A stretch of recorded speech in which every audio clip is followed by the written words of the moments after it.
I'm 75 years old. I had to get out of this trailer. It was making me sick. Now I'm living in my truck. Tonight I'm going to try to lay across this way because my leg's swelling so bad. They just kept raising it, and I felt like I was losing control of my life. Urban, suburban, ex-urban, rural. Do we have a housing crisis in America? Yes. You didn't even hesitate there. No, I don't hesitate. The affordable housing crisis in America is a national issue. There's nowhere that is immune from it, but it's especially acute in places like Manhattan and big cities, where to my left you have public housing and right to my right, $6 million apartments for sale.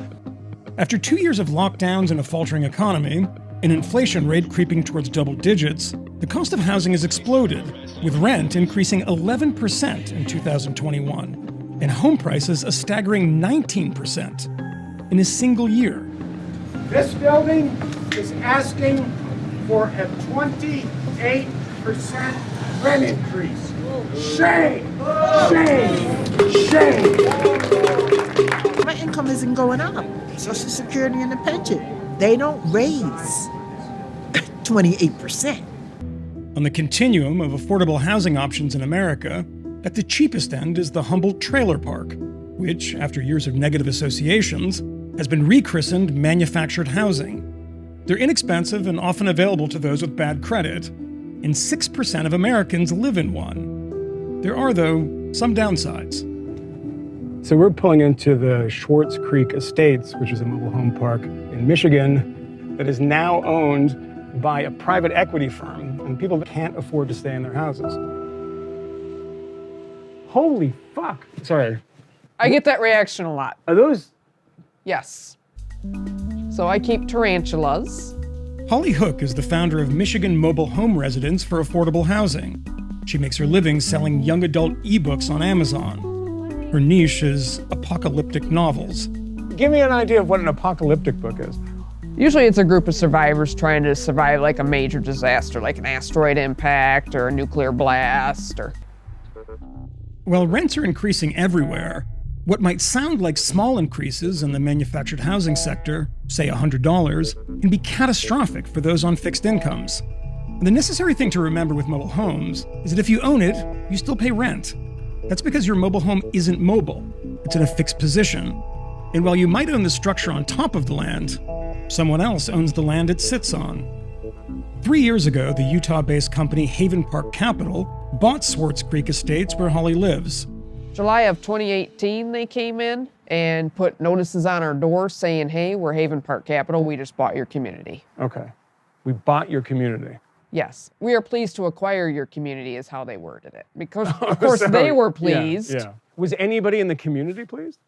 No, because they immediately put on a 22% rent increase for the slab of dirt fee. Yeah. Which is a good way to put it. Yeah. And there's other fees heaped on top of it now that used to be included in our rent. We have trash, sewer, we have a school tax, we have an admin fee after they took over billing us for water. It's been roughly a 55% increase in 3 years. What do you think a reasonable rent would be, or a reasonable rent increase? 3% per year seems more reasonable. The previous owner, they did raise the rent a couple of times, but it was $10. And I think that happened once or twice in the 5 years before Haven Park came in. Haven Park has been in the news for similar rent increases at other parks across the country. Haven Park Capital planned to raise the rent 69%. But recently announced a new policy. It would not increase lot rents more than $50 in a year. Who owns this park now? Haven Park. So this is a Haven Park Capital, or they call it something else now, right? Haven Park Bunnies and Fairies or something. It's something nicer. Yes, right? we'll go. Yes, I can't Haven remember Park. what it's. Haven Park Communities, but it used to be Yes. Haven Park Capital. Yes. Right? Okay, so what are the general complaints about Haven Park Capital in this community? The general complaints are they're always raising the rent, constantly raising the rent. There's excessive fees, administration fees, trash, sewage fees, pet fees, even when you own your home. She's also a former mobile home owner whose last fixed address was a Missouri park managed by Impact Communities, one of the largest owners of manufactured housing parks in the country. I was actually renting the home and I was renting the land. After about 4 or 5 months, the management came to me and offered me a rent option program where I could start purchasing the home. So a rent-to-own sort of thing, yeah. Since I've done so good with renting, she wanted to offer me to purchase the home. She said it would be a lot cheaper. And so I took her up on her offer. After about 9 months into purchasing my home, I received a letter saying that they're not going to renew my lot lease. And I thought, well, they're not going to renew my lot lease because they're going to start another lot lease. And so I asked them about that, and they said, no, you have 90 days to move. And So how the hell does that work that you're starting to own the home and then you can't rent the ground that the home is on? I didn't know it at the time how common it was. Yeah. Johnson says her lot lease was terminated and she was subsequently evicted. The court went in favor of Impact Community because on my lease it said that I can end my lease or they can end my lease, and he went with Impact Community. He went in favor of them. Not having the $5,000 it would cost to move her home, it was repossessed by the mortgage company. So what they did was technically legal. If the court rubber stamped it, they're saying it's legal. And so that's the laws that need to be changed to make that illegal for them to do that. So where did you go after that? I've been living in a hotel with my family since then. And so I am Missouri? considered homeless. I would never want anyone to go through what I'm going through. It's nothing. There's a personal. There's no life like being homeless. One insider told me that a flurry of negative news stories has made the manufactured housing industry press shy, and our attempts to get people on the record seems to prove that. But one entrepreneur, Frank Rolfe, who runs a so-called university for potential mobile home park investors, has become the de facto public face and the gray eminence of the industry. And he has little problem saying what everyone knows to be true, but thinks impolite to say. One of the big drivers to making money is the ability to increase the rent. If we didn't have them hostage, if they weren't stuck in those homes in those mobile home lots, it would be a whole different picture. If I said, I want to take your course, how would you sell it to me that this is actually a great profit generator for me?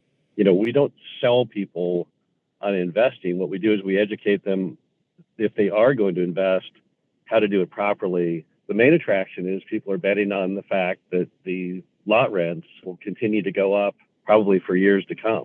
I've talked to some people who say we were happy, maybe slightly dissatisfied with our previous owner, but when these big guys come in and they jack up the rent 30%, there have been, new charges for water that they didn't have to pay for before. It doesn't matter what the item is. No one likes paying higher prices. Do you really want to refer to people who are living in your parks as hostages? We don't tie them up or anything like that. So that's not in any way correct. I don't think anyone actually would think that. The word mobile is a misnomer. It is not a mobile home. I thought they must be cheap to move. They're not cheap to move at all. So again, I liked that.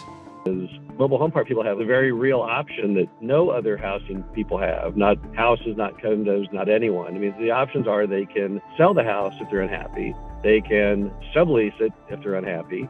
They can obviously walk off and abandon it. But they have the ability to not extend your lease on your property, depending on how you're treating your property.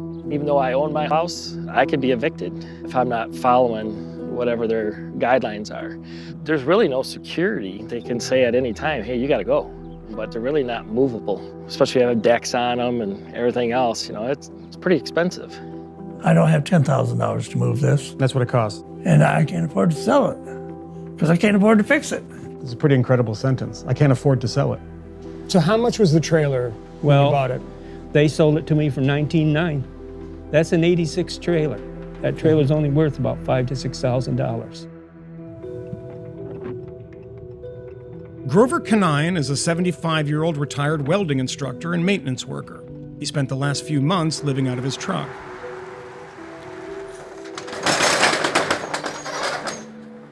Every time I come here, I see this and it hurts. My whole life's in this 10 by 20 shed. So you've been living in your truck for a couple of months. Yeah. Which is better than living in the trailer. Yes. To me it is. The trailer that I was in was full of black mold. The furnace would come on, it was like I was strangling, I couldn't breathe. And the more I investigated it, the more I found out what was wrong with the trailer. Who owned the park when you bought the trailer? The group that owned it is called Impact. They don't take care of anything. Most of these trailers are 10, 15 years old or older. They buy them from someplace down south. And that's the company? Yep. Impact? Yes. So they sold you That's true. The piece of shit. piece of shit. Yeah. Contractually, is it their problem? Like when you sign up to live there, do they have any obligations? At the time I bought the trailer, they told me it was okay. You didn't have an inspection? No, because I moved in the wintertime, and they told me the trailer's fine, there's nothing wrong with it. Neither Impact nor the park manager has responded to our request for comment. Two of Canine's neighbors said they saw the mold in Grover's home, and that they too had similar problems. Well, Michigan Mobile Home Residents for Affordable Housing is, first of all, an informational website about Haven Park. We found out that Bellwether Enterprise, who's a subsidiary of Enterprise Community Partners, the big nonprofit housing company, they were actually financing Haven Park's buy-up of our communities. And so far as we know, they still... Tangled web we weave. Yes. So they're a nonprofit. Yeah, a big affordable housing nonprofit, from what I understand. They're an affordable housing nonprofit. Affordable and nonprofit are the two key phrases there that are funding a large finance capital group to buy homes and raise rent. Yes. If I'm following that right, that seems something illogical about that, but it's happening. I believe it's quite illogical too. Illogical, but typical. A government program requiring Fannie and Freddie to better serve families in the manufacturing home market, a contribution to mitigating the housing crisis, is taken advantage of by those who, while doing nothing illegal, are already cash flush and using the low-interest loans to acquire more parks faster. Residents like Ms. Hook were left with an impossible choice: abandon the home they own with nowhere to go, with literally nowhere else to take their home, or pay rent, or try to pay rent they can't afford. Holly's agitating attracted the notice of Senate Housing Committee Chair Sherrod Brown, who invited her to testify. Both Fannie Mae and Enterprise claim they advance affordable housing, but when they finance predatory investors like Haven Park, they destroy it. Neither Fannie Mae or Bellwether responded to our request for comment. Enterprise Community Partners told Vice News in a statement that the business of manufactured housing requires both policy and capital solutions to protect residents and make sure that speculative developers don't buy up those homes. How is Fannie and Freddie involved in your business? They have been the bedrock, and as a result of them doing that, people have the confidence to go in and buy mobile home parks with them financing them. So is it fair to say that the government is subsidizing some of these purchases? It's a regular loan, but the industry has such a poor stereotype that many lenders won't make loans on mobile home parks. So Fannie, Freddie bridge that gap. Let me just put it in simple terms. Like, you're a guy that has money coming in, taking money from poor people. And, it doesn't matter as long as the economy is going south. The need for affordable housing grows exponentially, regardless of politicians or really anything. Single-family homes in California are $1,000 a square foot. That's not affordable. And so home prices just don't make any sense. And as a result, people get stuck. They can't buy stick-built homes. Apartment rents are insane. That's what fuels the demand for affordable housing. So you think there are bits of legislation, on a state level that you think would be beneficial? You have to define what beneficial is. You're not going to be able to hold back the force of the market when it comes to rents. I mean, you can try rent control, but it hasn't stuck almost anywhere in 100 years. And due to the ever-increasing demand for houses and apartments, all rents have been frozen to prevent profiteering. During World War II, the federal government introduced wage and price controls and large-scale rent control. The instinct of a lot of people is rent control. So in the trailer parks where you have people who own the structure on top of it, I think rent control is a pretty reasonable solution given that situation. So this is a targeted rent control, right? That would be if you own something that is on top of somebody else's land, they cannot just basically torture you to death. And yes. Tell you, because you'd be forced to move out and you can't take that with you. Exactly. That problem is one of the examples of ways that low-income people in this country get taken advantage of. That to me is a great place where you'd sort of say rent control really works. We have to have a way to sort of allow new people coming in, whether they're young people, whether they're families, whether they're immigrants, and people who are coming in new to a market, and to give them the ability to buy and live in affordable housing, which is the things that our parents had the ability to do. Right here's where Sadie and I stay.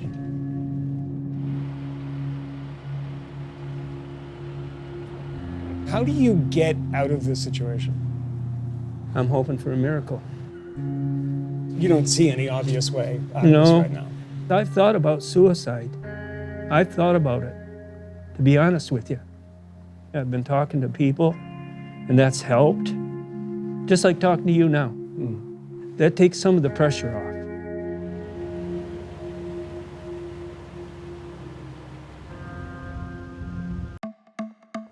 We saw the number and it was just insane. It's literally doubling what we're paying right now. We never expected that much of a hike. I mean, that was just a real shock to us. This apartment is not worth $3,500. Rents in New York City are at an all-time high. In June 2022, citywide median asking rent reached $3,500. That's about a 35% increase from 2021. The median asking rent is $4,100 in Manhattan, $3,200 in Brooklyn, and $2,600 in Queens. Half the renters in New York City spend more than 30% of their income on rent, and a third of renters spend more than 50%. My mom called me the other day and she's like, "You're 31, you should own property." And I literally said, "With what money?" Because it all goes to my rent. I'm going to filter for 2 bedrooms, which is what I'm living in right now, for $2,250, which is what I'm paying right now in my current neighborhood, and there's nothing, literally no matches. Some renters who got pandemic discounts are seeing their rent increase by at least 30%. For market rate apartments, rent increases aren't regulated, meaning landlords can charge as much as they think they can get on the open market. My name is Casey Cleary. I'm 39 years old, and my rent went up $700. My name is Thelma Rose Anon. I'm 32, and my rent increased $1,100. My name's Ernestine Sue. I'm 23 years old, and my rent increased by $2,100 a month. Ernestine, a recent college grad from California, moved to New York in January 2021 to start her first job for CNBC's Fast Money. New York City was empty at the time. People were away from the city. She and her roommate found a 2-bedroom apartment in Manhattan's East Village for $2,250. We actually got a great deal. I believe we got like a month or 2 off of the rent. So our rent was actually discounted. And also our apartment has in-unit washer dryer, which you don't find a lot in New York City unless you're paying a premium. Casey and her husband had been living in their Upper East Side 1-bedroom apartment since 2015 and received a $450 rent cut during the pandemic. We really strongly considered moving out and finding a new apartment, something with better space for the same price. But our landlord actually came back and said, "We'll lower the rent to X amount." So we were pretty happy. Thelma has been living in New York since 2018. In 2020, she reached a personal milestone and got her own 1-bedroom apartment. So I found this apartment on Street Easy for $1,882, and it was a 1-bedroom, and I thought that was an incredible price because you can never find that in New York. So I instantly jumped onto it. And then it increased to $2,400 the next year. There's been a lot of times where I had oatmeal for dinner because I needed to pay my rent. And when the pandemic happened and I was able to not only find this place, but afford it because it became affordable, I was so excited. But that looming presence of rent increasing again was always in the back of my head.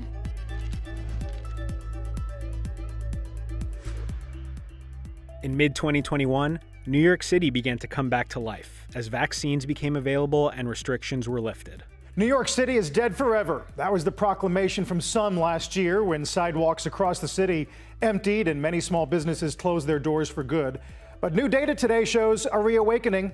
Rents soared as tenants lost the bargaining power that they had at the height of the pandemic. I've been in the business 13 years and I've never seen the rental market quite like this. I've seen it competitive, but not where there's bidding wars for rental properties. My original rent was $2,250, so they're saying if I want to renew the rent, it will be $4,395. So, yeah.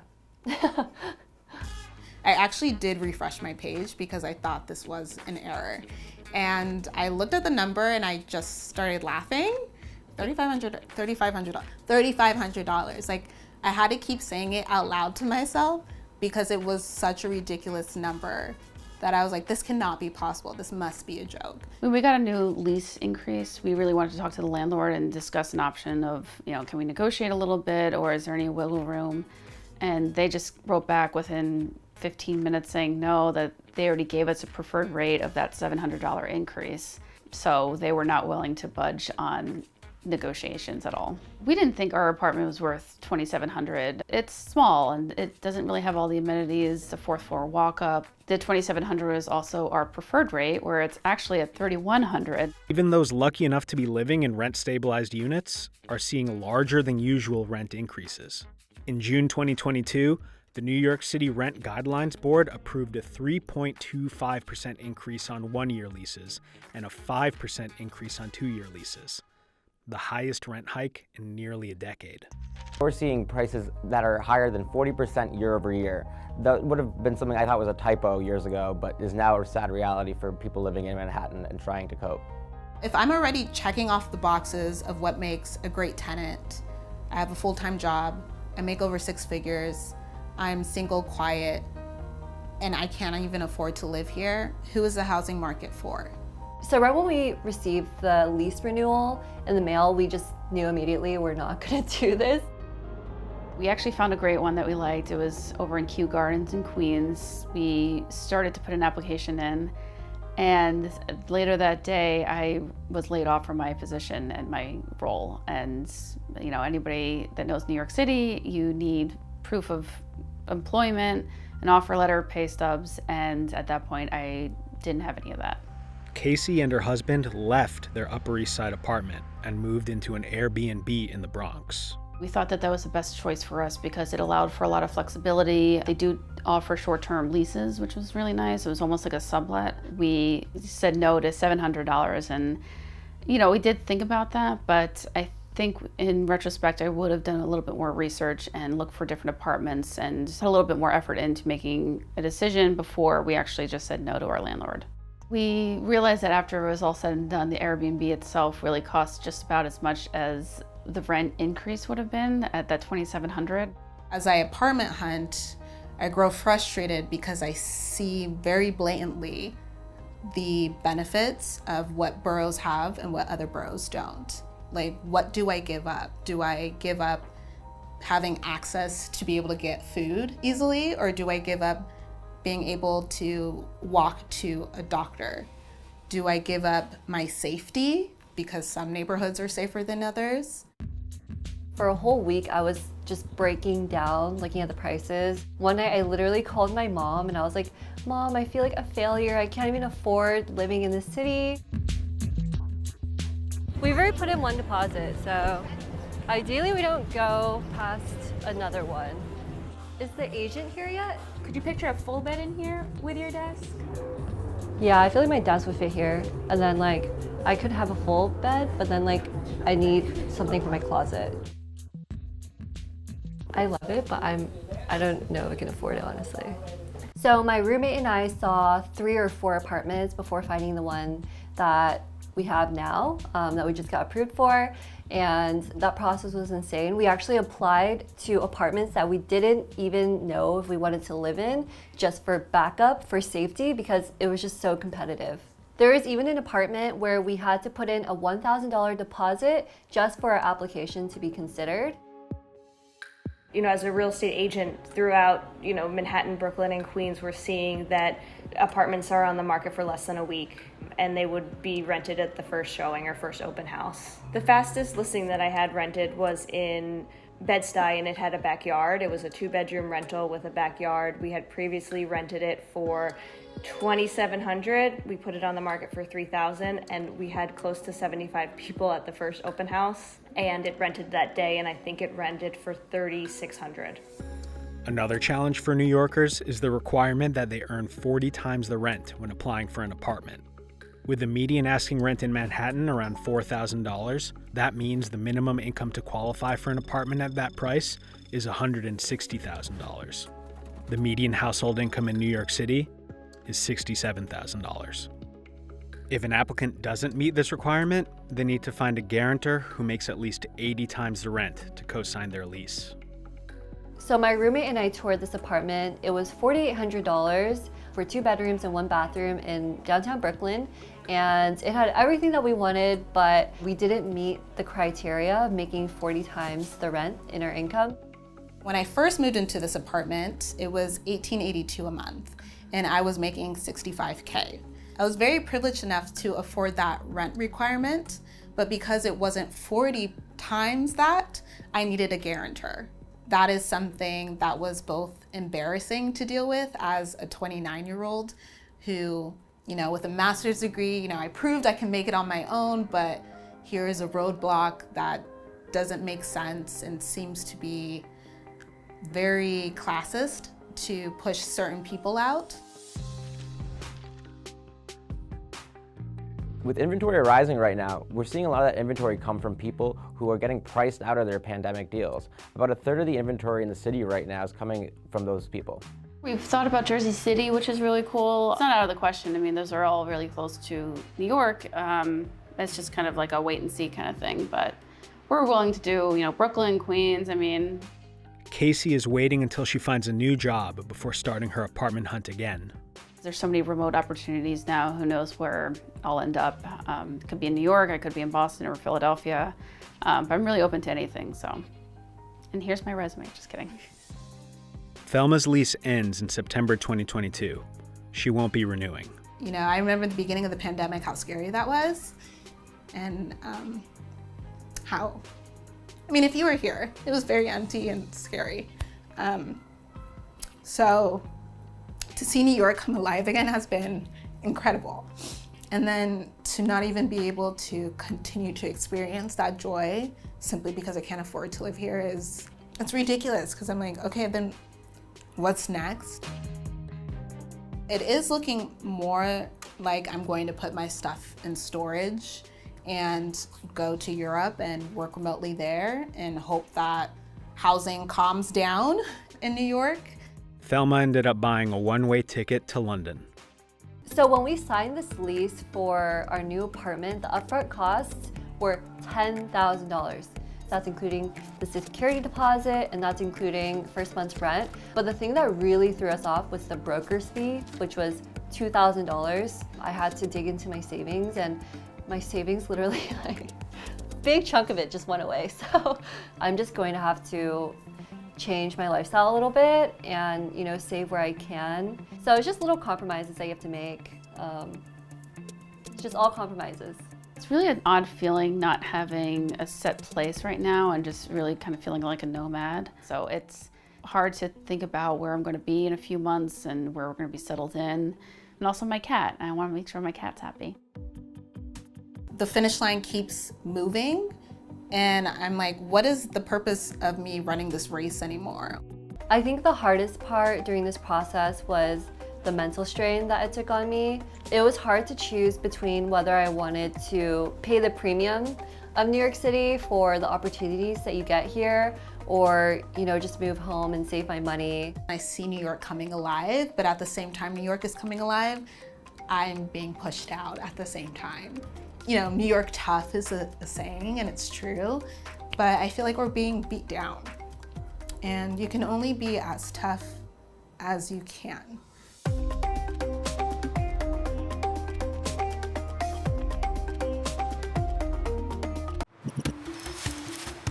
Nothing is in the budget that I thought, nothing. I need $30,000 to rent a house, which I don't have. Families struggling to keep up with skyrocketing rents. We were just seeing nothing that was even remotely affordable. It was almost like getting punched in the gut. Forced to compete for fewer and fewer affordable homes. We're going to see more and more Canadians priced out of living in their communities. I worry. Say rent hike! We say rent strike! We trace the roots of this crisis. These firms are making such extravagant profits. The idea that they need to raise rents, it's kind of insulting, actually. And find that many renters are left with a sense that no one is looking out for them. Nobody's talking about the renters. Nobody. And we're just as equally important as somebody who owns a home. Move. That's what we were told. You can move. 1 in 3 Canadian households is renting, and discovering that even with an income, finding somewhere, anywhere to live is getting tougher. You know, when we first moved in, everything was change tables and like infant toys, swings, baby seats, bouncy seats. Did you make your wish? Yep. Good girl. Every stage of growing up has happened here. Thanks. You've been letting that hang on for so long. You're awesome. Melanie always planned to be a lifer in Brantford. We moved in here in 2010, 8 days before we had a baby, and we've been here ever since, so 11 years last September. With the kids at the age they are now, they've been making friends and having the same friends for all these years. I mean, 11 years is their lifetime, and for us it has been too, so we've planted deep, deep roots here in this specific neighborhood and watched it grow too. It's home for us. Melanie's family has rented this house for so long. It was a shock when her landlord called to say the family of 5 had to leave. All right, guys, you can come eat. Snack is ready. She said, well, I need to move in and renovate it to sell it. So I had 4 months notice to change my life of 11 years. So here you go. The worst part was explaining it to her children. I was devastated. We all cried. Literally, we cried. It is the not having options and not having anything that we've built matter at this stage of the game, you know, because that's too bad for us. We're out.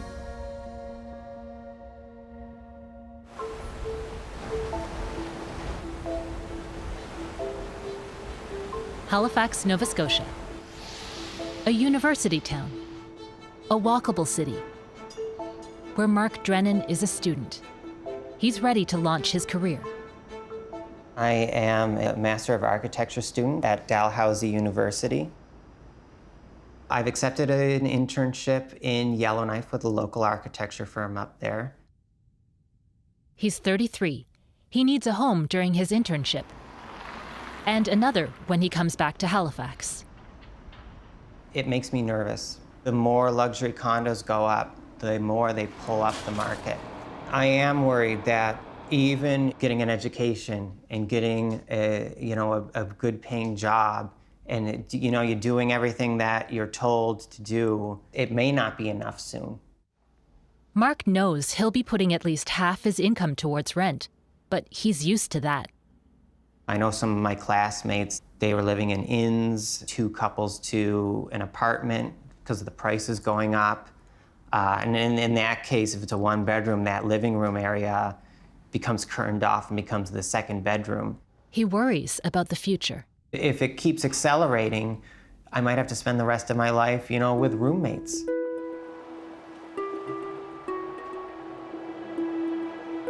Hamilton, Ontario. A city that rose on industry. But now rents are rising too. When I moved in here, it was $7.15 a month, all inclusive. Kevin O'Toole feels he needs to hold on to what he has. I've lived here since 2010. My wife took sick, we moved near my in-laws, and then when she passed, I moved here. I found Hamilton still a steel city. To me, it's still a down-to-earth, blue-collar place. This floor that I live on, I can leave the door open and nobody's ever come in. If there's a parcel left there and I'm not home, my neighbor will pick it up and leave me a note that he's got it. They all know the dog. I love living in this building. I love this community. And at 72, where am I going to go? They're in different cities, in different phases of their lives, but all afraid Canada's rental crisis will leave them stranded. And they're not wrong. The crisis of affordable housing is hitting tenants. Calls are mounting on different levels of government to give tenants a break. The crisis is so dire, people line up 20 at a time to view basement apartments. Some compare trying to find an apartment to the Hunger Games. In 8 cities, Canada Mortgage and Housing Corporation says a 2-bedroom is beyond the reach of an average person, even if they work full-time. Experts routinely describe it as a rental housing crisis.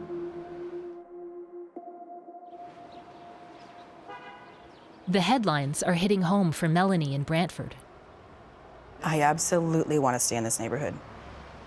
I did not get a constant upbringing. I lived 22 places in the first 18 years of my life. So I didn't get what my kids have. And so it's super, super important to me that I get to provide it for them. So it's a hit. And the desire to stay out here is huge for me. This is a new one. I don't think I've seen that one yet. Melanie is about to discover what she's up against. You know, this house looks similar even to the one I have and is double in price. Not only is buying a house getting further out of reach, renting is too. Nothing is in the budget that I thought, nothing.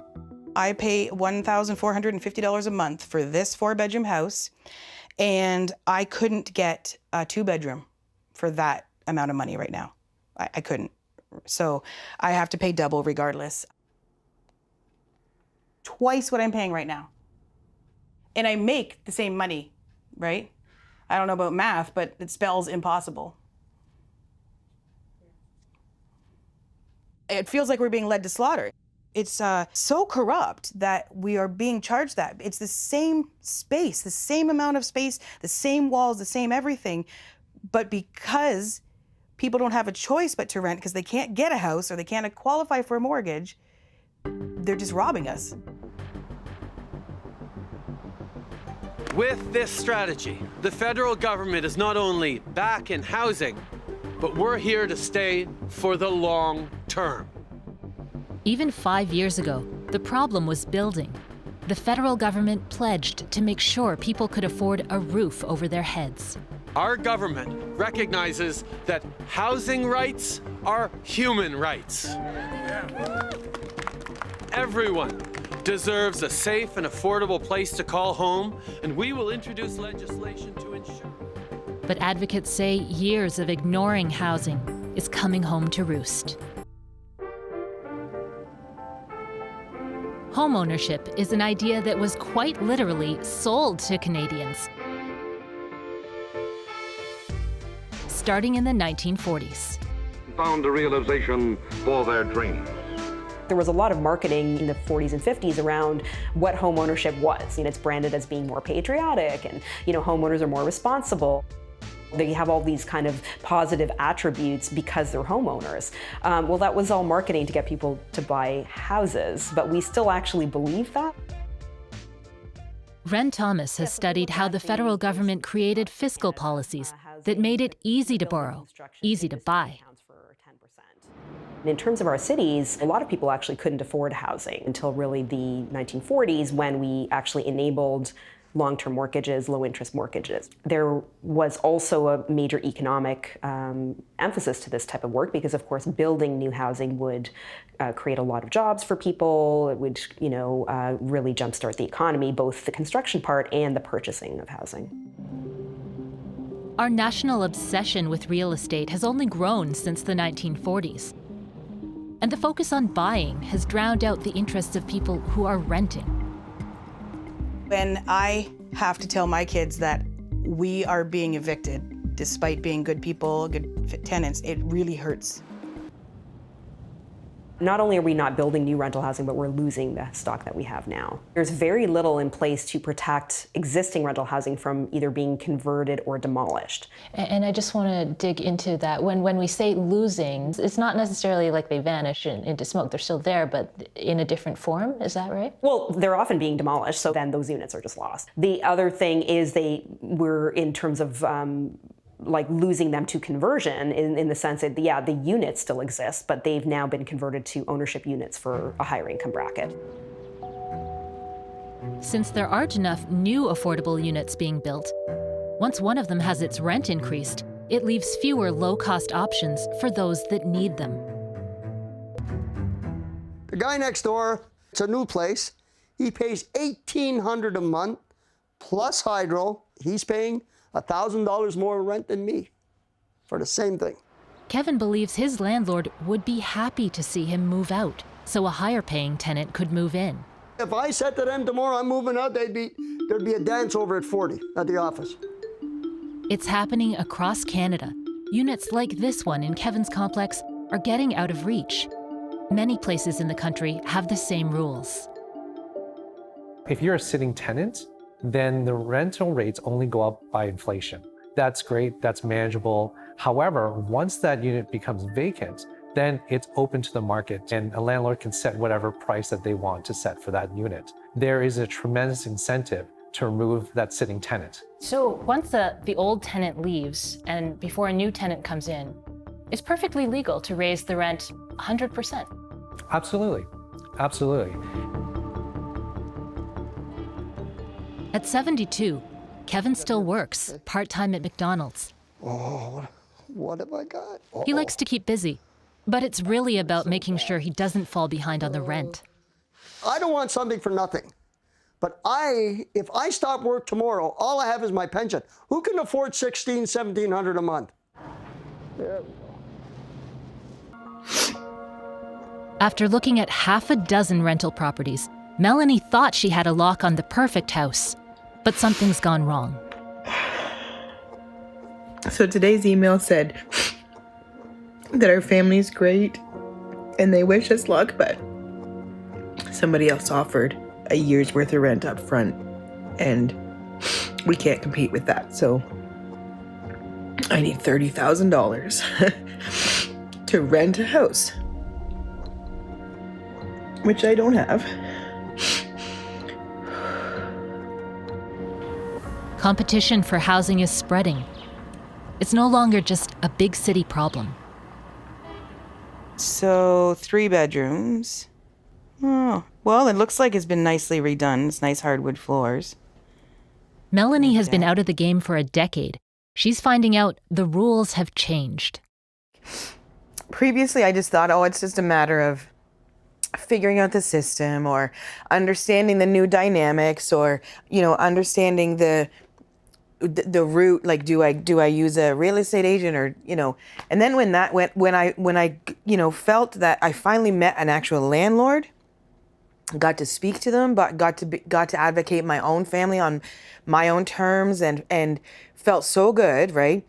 Got accepted. And then to have that happen and think like, I can't compete with that. So that broke me. Melanie is working from home. She's brought one of her old side gigs back to life, selling handmade candies and treats. I cannot afford it without making an extra $400 to $500 a week. I have to do that. Since I found out we were being evicted, I have hustled in every which way to, money saved is money earned, right? So paid off my credit cards, upped our line of credit. Do you think you'd like to go with me? Sure. All right, you get your stuff on. There's a little over a month left before she has to move. Time is running out. We're gonna go see a house. Ooh. And then we're gonna go shop. Yeah.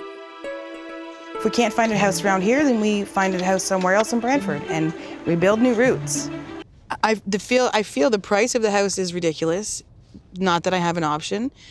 Oddly enough, I have been submerged in this twilight zone long enough that there's a part of me that's like, only $25.50? Right? But then I'm like, wow, it's almost like I just got excited for getting hit in the face with a shovel. Like, it's weird how your perspective changes.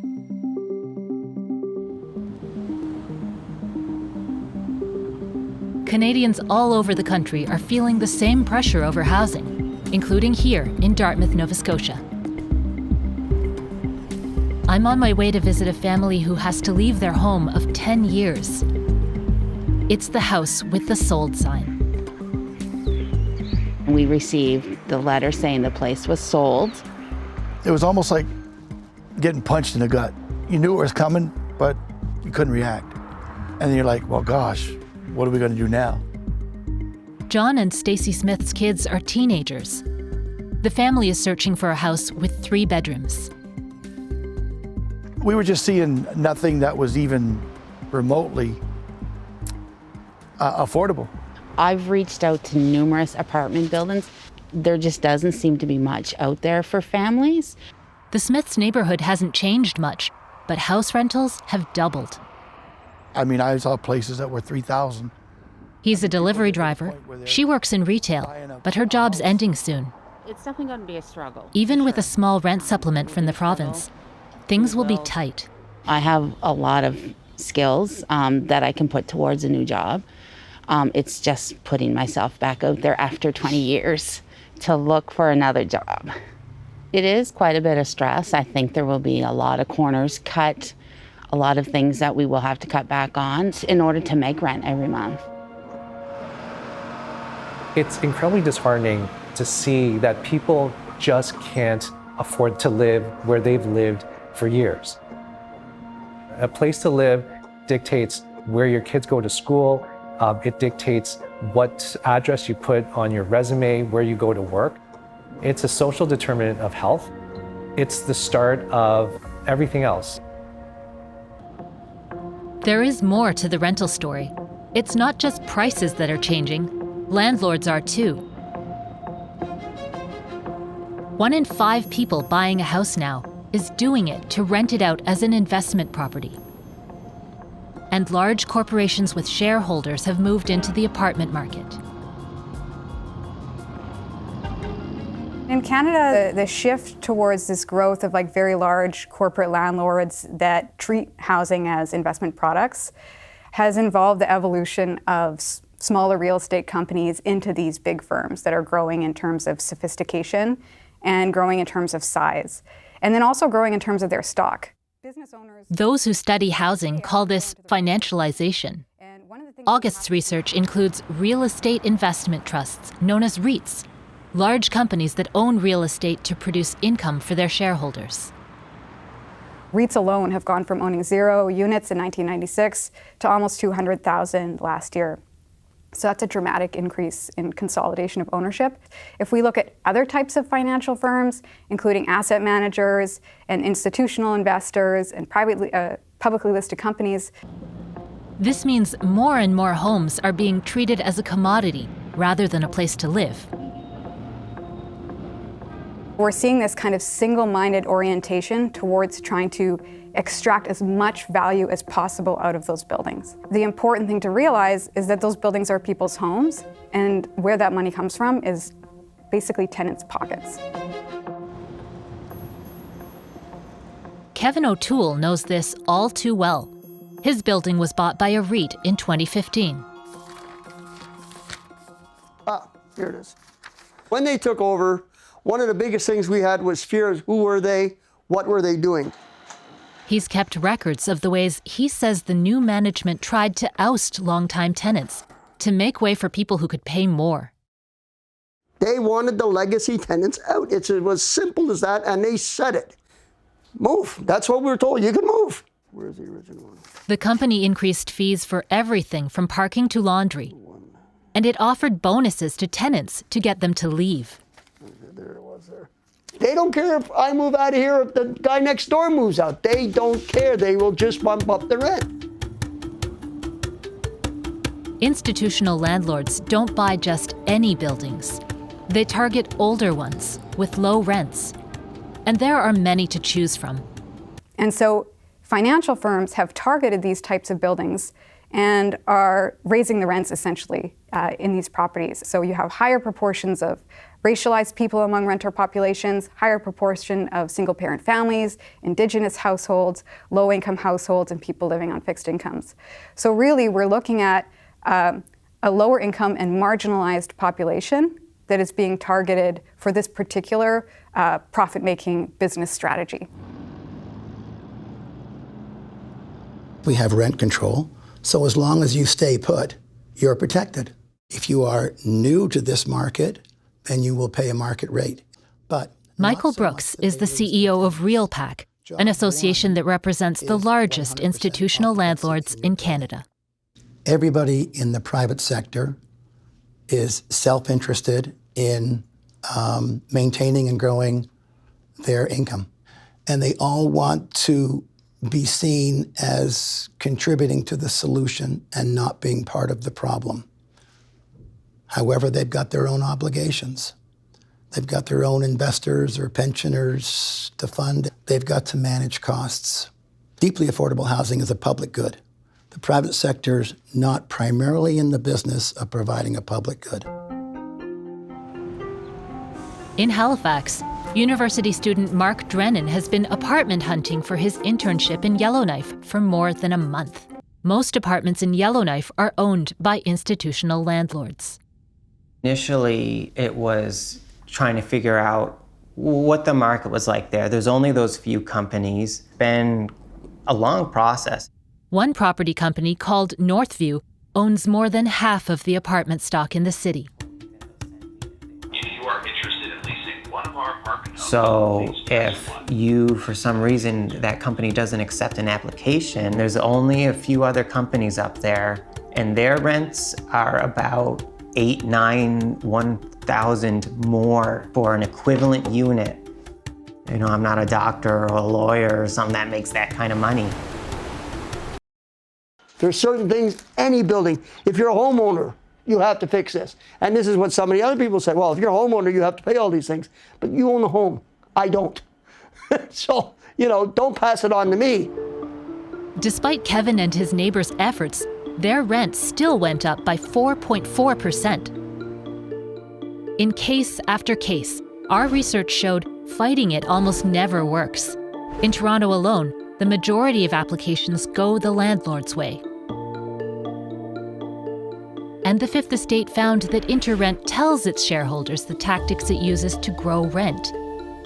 That includes apartment suite turnovers and the rent hikes called AGIs, meant to cover the cost of renovations. Repairs and renovations actually make money for firms, and they invest in them because they can extract higher rents afterwards, whether it's by applying for an above guideline increase or whether it's by charging more to a tenant that then moves into a renovated unit that's marketed as a luxury unit. In the last decade, InterRent's apartment holdings have tripled, while the money coming in from these properties has increased 5 times. It's only one of many such companies making significant profits. Between 2015 and 2020, the top 4 REITs have paid out more than $2 billion in profits to their investors. These firms are making such extravagant profits, the idea that they need to raise rents in order to do basic maintenance that is their actual responsibility as a business. To me, it's kind of insulting, actually. We reached out to InterRent, but they didn't respond to our requests for comment. The company is a member of RealPAC, Michael Brooks' association. So are 124 other big real estate owners and developers. Your members pay out tens of millions of dollars in profits to their investors every year. How does that square with the idea that they can't afford renovations?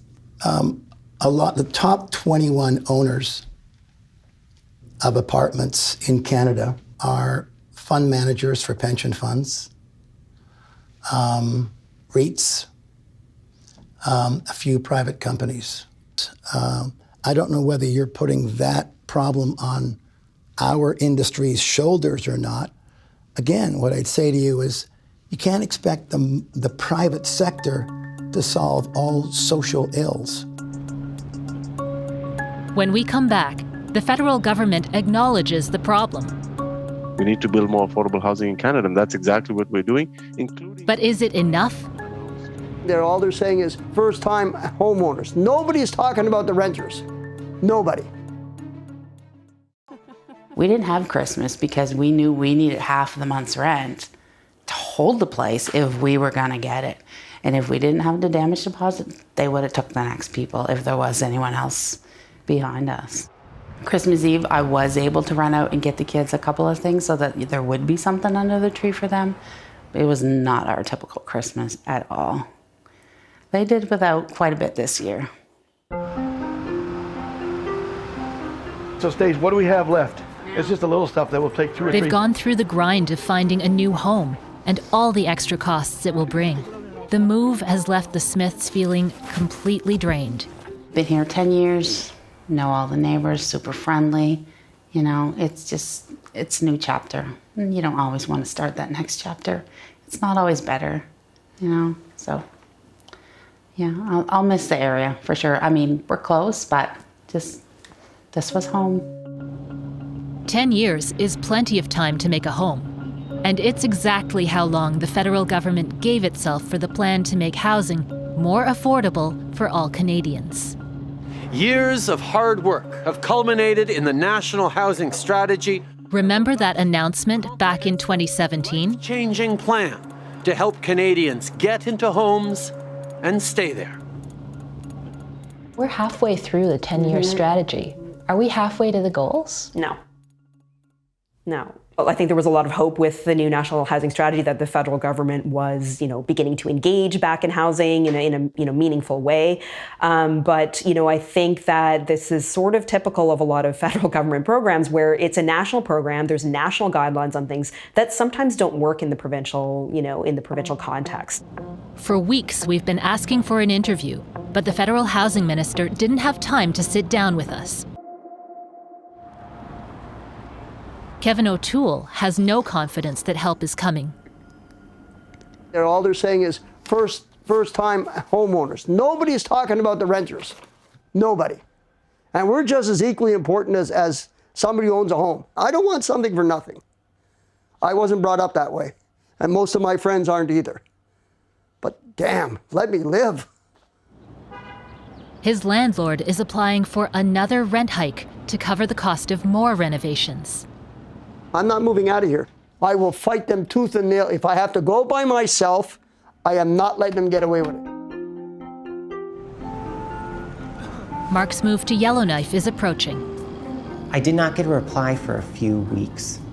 And so I kind of poked at them, like, I'm still here. Any of these buildings is fine.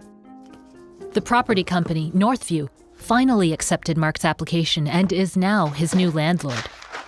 It's been a long process. It's been a little over a month, I think, but I was able to sign a lease. It's a relief to know that I'm not going to be broke or starving.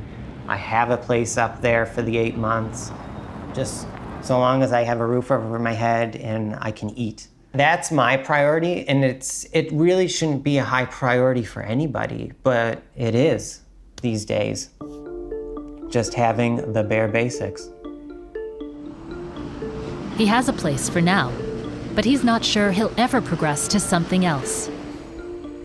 Obviously, I would love to buy a place to live, but the longer you save for a home, the more out of reach the home becomes.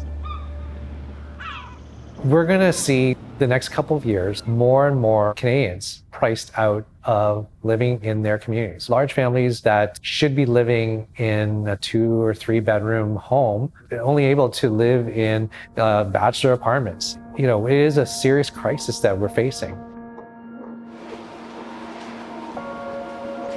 Back in Brantford, Melanie Crawford's family has a new home too. We got the call, and it's happening. We did it. We did it. We did it.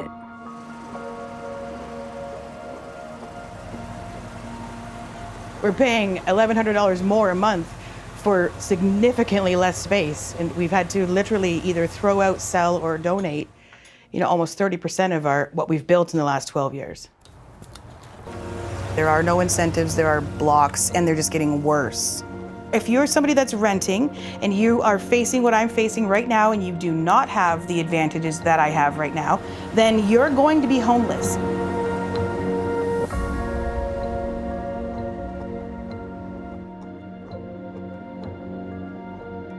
Hey, it's Zeke. I'm on a yacht and I'm finding out what it's like to be rich. Can I ask you how much this costs? Yeah, I just paid $685. To give you an idea of price, $550,000. Jesus. I would love to hold $500,000. I mean, are you guys rich? I mean, what do you define as rich? The price of this one is $849,500. Is there ever enough money? Here we go! Shadowy elite class. Sex cabals and microchips, the Illuminati, wealthy people who meet in exclusive clubs making backroom deals that undermine democracy. After hours of searching through internet lore, I came across one of the most notorious of these secretive societies, the Bohemian Club, and their annual 2-week retreat where the ultra-wealthy and powerful meet in a private event. In the year 2000, famed conspiracy theorist Alex Jones snuck into the Grove and secretly recorded the events on a hidden camera. I had to know what they saw, so we met up with his former producer Mike Hansen, who also snuck in with him. What we found out, what was going in there, is unbelievable. This is how I can explain it to you. Okay. This is a death cult. This is not anything to play around with, folks. This is a 40-foot stone owl called Moloch. And these people that are doing the ceremony dress up in robes and hoods, and they bring in a child and they set it afire. A real child they bring in? I don't know. Okay. If somebody told me about this, I would have said, you're crazy. Who are these people? Anybody of any significance, they control the media. They control 95% of the media. It's what you call the New World Order. Right. They're setting up a New World Order. You are the cattle out there. You know, you are the slaves. They want enough people to live on this earth just to be able to serve them. 10% would be enough for them, where they can enjoy the earth and kill the rest of the cattle off, and the rest of the 10% can serve them drinks or whatever. Mike pulled up his footage which showed the club's annual cremation of care ceremony. This is a 40-foot stone owl called Moloch, and this symbolizes the devil. So you got people that are running your government and all your movie stars mostly. They are worshiping the devil, and they are sacrificing a baby in effigy. What sane person does this? Would your family do this at a family outing? As it turns out, I might have had family who would do this. During the course of making this documentary, it came to light that a direct ancestor of mine was a prominent Bohemian Club member.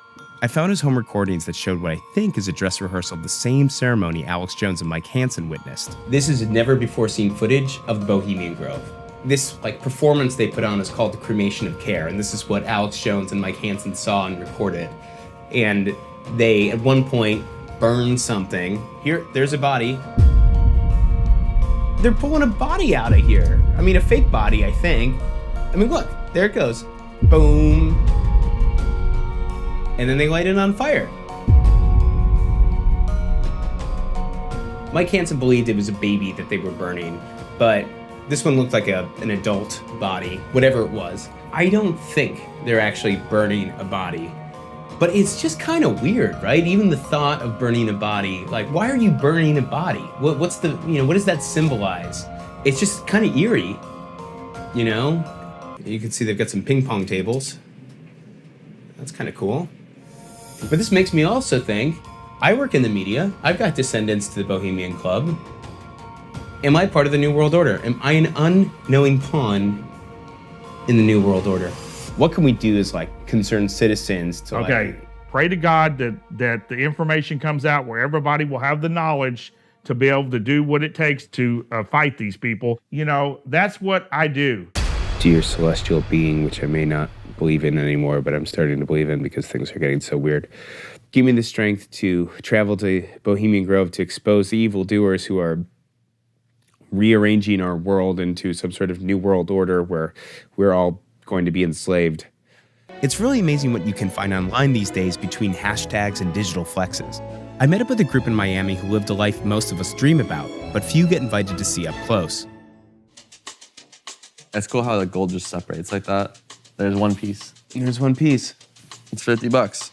So I'm in stocks, watches, and cars are my main 3 lines of making money. Yeah, my parents came from money and whatnot, but I still do my own little venues and make money on my own. While Max came from money, his friend Nick was able to build his own hit Instagram brand, Banger Buddy.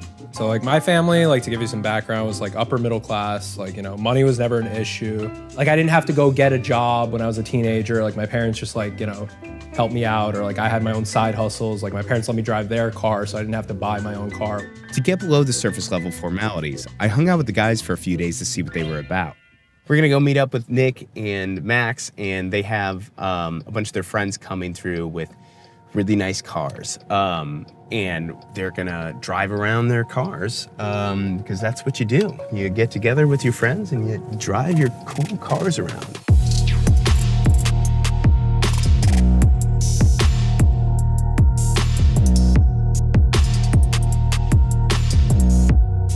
Oh, we do this all the time. We do little mini rallies. Yeah, we'll either go hit Hard Rock right. or just hit lunch or whatever, meet at my buddy's place on We'll South do Beach. South Beach to Hard Rock, Hard Rock to South Beach, whatever. Just in a procession kind of thing? Yeah, we all just roll through. We'll all get pulled over too. The cops Yeah. will pull us all over. They just don't like us all like rolling in this big like stampede. I mean, a lot of people on Instagram like fake the flex, you know, but like this is our daily lives. Like we actually live it, you know. We're not renting Lambos in Miami and like here for the weekend. Like everyone assumes we are. Max not only owned a Lamborghini, he owned two. And so this is your car here? Yeah. This is your Lambo? That's my white minivan, which it's the same color. I don't know if you want to trade off, you know. Yeah, exactly. Unlike the secretive nature I expected from the rich, these guys were pretty flashy with their money.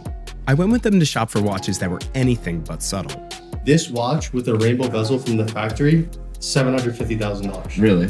In this case, the least expensive one is going to be the 29 actually. So right now around 170,000. And then over here, to give you an idea of price, 550,000. Jesus. Can I hold that? Of course. I would love to hold $500,000. Most people buy watches and they use it's a utility, right? It's most people want to tell time, but like people like sinking that much money into a watch is so stupid. But a lot of the watches have gone up in value like significantly, and now that there's more demand and less supply, it's just gotten crazier. So I'm not like sitting back like what's Billy Madison. I love to drink, but I'm not like sitting there just waiting for money to roll in. I'm like putting my money to work. Can I ask you how much this costs? Yeah, I just paid $685, but these cars can go up to $1 million.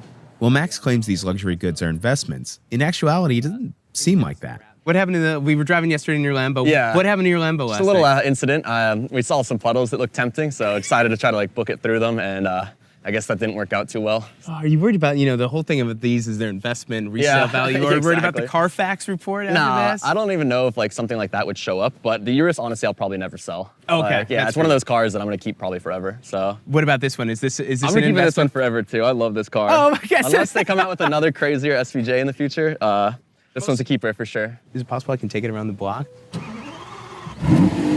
There you go. Holy shit. All right, gonna put this guy down here. Yeah. Oh my God.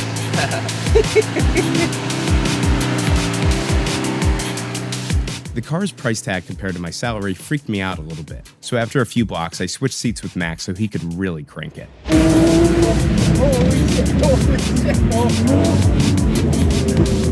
Part of it seems like it's the sport for you guys. You guys just like to make money. It's fun. I love going to the casino and making last time we were in Atlantis, I was down a lot. I made it all back, and then I tipped so much on my way back. Like I tipped like 1,000, 2,000 on my way back up to like breaking even. Yeah, it's awesome. I want to be able to be like, yo, I want to go buy this or buy this house or go on this yacht, like cruise or whatever. Like it's just nice to have that freedom.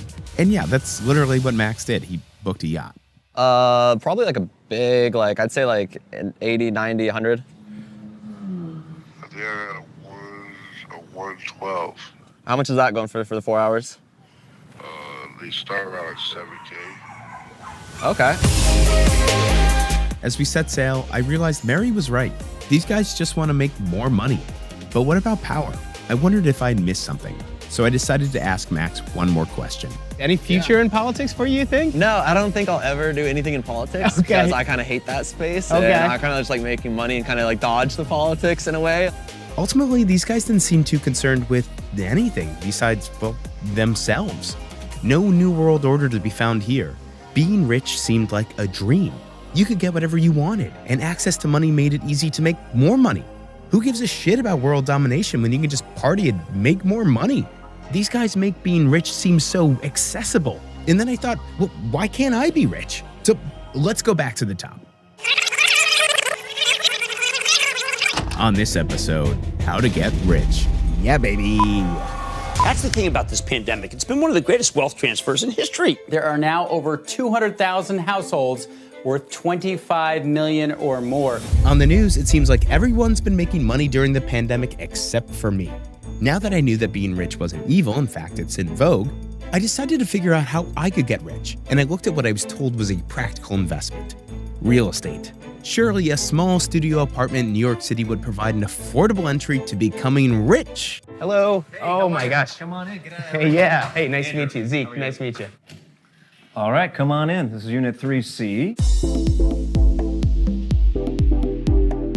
As you'll see, even though it's a little compact in this way, the space here lends it to have a very unusual and attractive layout. This is a built-in custom Murphy bed. All of a sudden, Wow. Here we are. Cool. That's a nice looking bathroom. It's a pretty deep tub. You don't find tubs like that in New York that are this deep. Having a soaker tub is definitely something that's critical in this day and age. Cool. So definitely a comfortable living room setup here. You can imagine yourself relaxing here, and no question about it. This leads out to our balcony here, which is fully covered. If you're talking studio, kitchen, home office, dining, living room, and a sleeping area, at this square footage, because mind you, it is only 450 square feet, but there's maximum impact here. Cool. Now that I had seen the whole 450 square foot unit, I was prepared to look at my finances and see how much money this would put me back. The price of this one is $849,500. So in order to, the number-wise for this, if I were to have 20% is what you need to put down? So in this building, you are allowed to put 10% down, which is another incentive, which is great. So you need to have $85,000 about to. Exactly. Okay. Yeah. Cool. Wow. Well, the apartment had some nice features, sure, yeah. Who can afford to purchase a studio apartment for almost $1 million? I mean, this thing has a Murphy bed. Even for the smallest corner of the rich landscape, I needed $85,000 just to start. Okay, cool. My dream of being rich quickly faded and was replaced by a feeling of economic helplessness. As I spiraled out once again, I realized I wasn't alone. Across the political landscape, there's been an almost uniform rejection of the elite class in favor of populism. You know, when they talk about the elite. The elite. Do you ever see the elite? They're not elite. You're the elite. Mike Bloomberg owns more wealth than the bottom 125 million Americans. The single biggest lie in politics is the lie that Republicans are the party of the rich. While this type of rhetoric is good for getting reelected, the power brokers of our governments don't seem to be in much of a hurry, despite the pleas from the struggling masses and the possible repercussions of economic civil unrest. But if the wheels of civilization really started to fall off, would the rich even notice? Maybe not, because they may already be living underground. Okay, once more from the top, please. On this episode, how to protect yourself when the disenfranchised commoner revolts and comes for your money. Rising S Company makes a variety of shelters to help those who can afford it survive the end times. If you knew some of the people that I sold shelters to, it'd make you scratch your head, go home, and try to figure out how you were going to get a shelter. Gary showed me around the warehouse and allowed me to see a 1,500 square foot shelter that was currently in production. This shelter here I'm going to show you is one we're going to be sending to the upper Midwest. We've got bunk room, 4 bunks. Mm-hmm. And then if you look here, if you'll turn the camera around, I'll open that latch. Oh, it's a secret latch? Is that what it is? Yes. Okay. All right. So just. Oh, whoa. Oh, wow.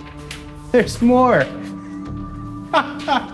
Some people have walk-in closets. This guy has a walk-in gun safe. Cool. This part of the bunker is the last stand. Yeah. You know, if you had to come through that hidden door and close it behind you and put the latch on, this is where you want to take your last stand. This will be a surveillance room. Okay.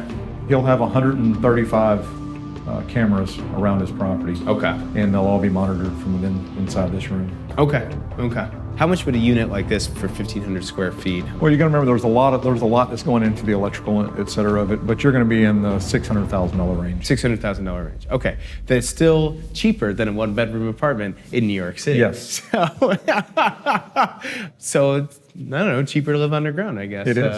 Well, if you're comparing it to New York City, definitely. And it's quieter. Gary then took me into his office to show some 3D tours of high-end shelters that had already been completed. Let's go into this one. You'll notice the first thing it's going to do is show us a dollhouse view. Mm-hmm. This particular customer, they sent me a map pencil drawing and said, will you build this? And I'm like, absolutely. See these hooks on the ceiling here? Mm-hmm. It's going to hang a light here to put a pool table out here in the middle of this opening area. A pool table in table. the shelter. Yep. Cool. That's sick. What's the most extravagant thing you guys have been asked to put in? What's the most odd? Odd? Sure, if you want to use odd. Horses underground. A horse stable underground. A horse stable underground. That is very cool. Done a bowling alley before with ball retrieval and all. Okay, so it's sending you the ball back. You don't have to go down and get it. That's a lot of mechanism. It's just a bowling alley portion of it. Will add around $175,000 to a project. Cool. Done swimming pools before. Cool. Very cool. What's the most expensive one you guys have done? It's probably in the $14 to $15 million range. Okay. When it's all said and done. Very cool. People get a shelter for a variety of reasons, right? But what would you say is the main reason? If you Civil could- unrest. Civil Protection of civil unrest. Okay. What exactly does that mean, civil unrest? Civil unrest be brought forth by a nuclear attack, an economic collapse. I mean, we're $29 trillion spiraling out of control. I mean, at some point, checks are going to bounce. The food stamp cards are not going to work. Those people aren't going to sit there and watch their kids starve to death. They'll kill their neighbor for a can of green beans. Right. I just don't understand what the game plan is, and we're never going to understand the game plan because we're not part of inside that pulls those strings and makes those rules. That makes sense. That makes sense. Yeah. Perhaps the Bohemian Club and all the other ghost stories about secret societies are missing the point. Rich people don't care about you, or a new world order, or even really the status quo. They really just want to make money. The inferred exclusivity of this group is actually a byproduct from a lifestyle where they couldn't possibly be bothered unless there's something for them to gain. Whether it's the Grove Gathering, or mindless materialism, or living underground with expensive horses, the rich have inadvertently chose to isolate themselves. And this could be problematic moving forward, because whether they like it or not, money is power. And when you have the power, you must exercise responsibility. Otherwise, at some point, those who don't have power may come for it. Is a composting toilet? I'll ask that you not use it. Okay.